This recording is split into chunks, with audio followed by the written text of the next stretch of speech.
kadun mekaniko, meron tayong ginagawa rin itong Hilux.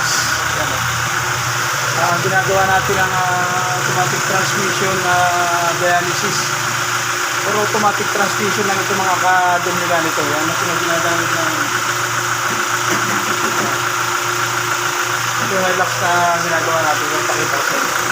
Ayan guys, ito yung machine natin. Kinukuha natin yung maruming fluid sa kanyang transmission. Ayan. Ayan yung fluid mo.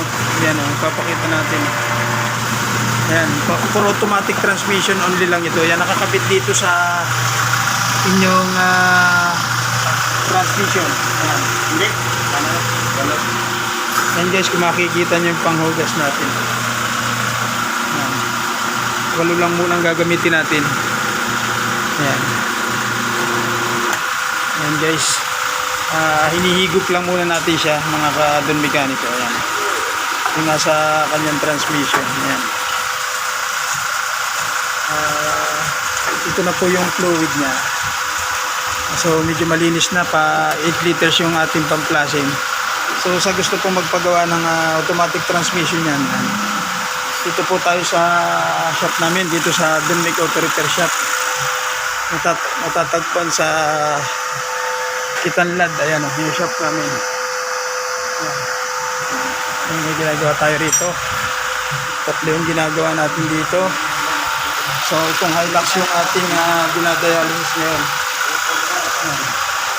So sinasaksyon natin mga kadun mekaniko yung nasa transmission niya. Ito yan konti na lang siya guys. Ayan hinihigop natin from transmission. Ayan. Ayan. Hinihigop pa po natin siya.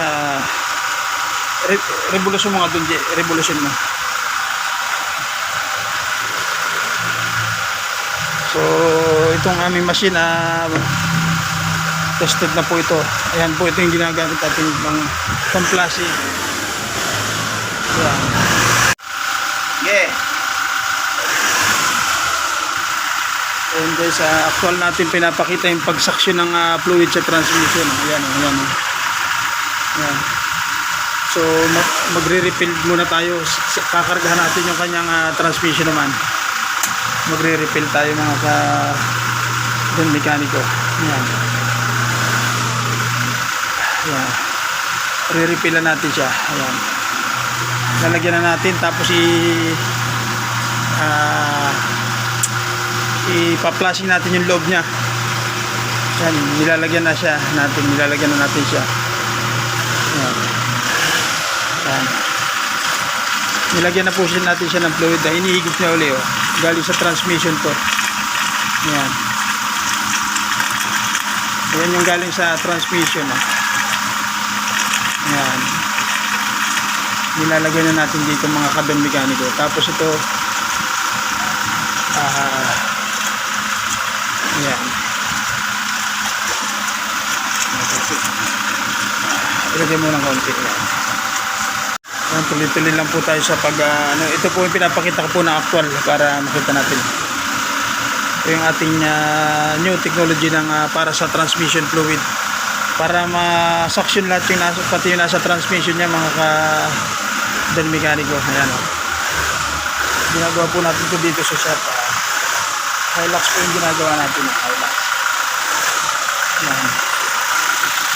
Ayan po yung pinapakita ko po sa inyo na actual. Kulang pa rin yung 8 liters natin pang-flushing. So ilalagyan muna natin siya mga kadun mekaniko. Nire-refillan natin siya ng fluid.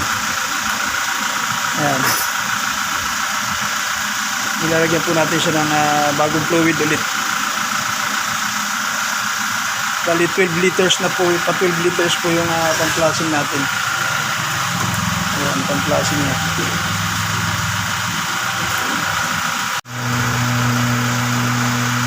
Mga kadun mekaniko, ito na po yung new fluid. Medyo masilaw lang dito sa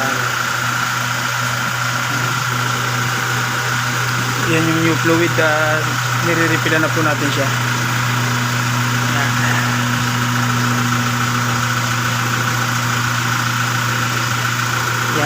Ito na po yung final na ginagawa natin, kinukuha na natin galing sa kanyang transmission, pero nagsasalin na rin tayo. Sinasalin na natin siya ng yan yung final na linis na, para may lagyan na natin yung kanyang WS. WS. Ubusin lang natin ito mga kadon mekaniko para may lagyan na natin yung final. Right.